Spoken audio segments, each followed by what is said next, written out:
ডাক্তারের ফলাফলের বিষয়। এখন ফলাফল যদি বলো সরি হলে আপনার মানুষও শেষ, টাকাও শেষ, সব কিছু শেষ, মারা গেছে।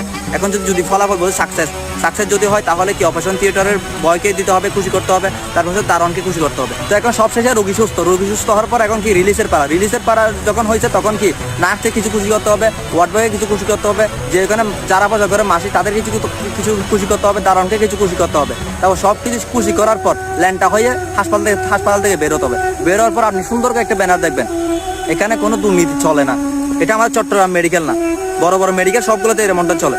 যারা কি আমাদের মতো অসুস্থ মধ্যবিত্ত, যারা ওখানে গেলে মরণ ছাড়া কোনো দায় নেই।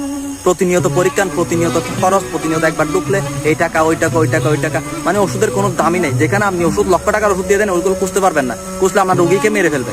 এমনটা অবস্থা আমার চট্টগ্রাম মেডিকেলে বেশি হয়। হ্যাঁ, আমরা কোন পজিশনে আছি, আমরা যে কোন ফ্যামিলি থেকে আসছি, আমাদের চলাফেরার অবস্থা কিরকম, তারা সেটা জানতে চাইবেন।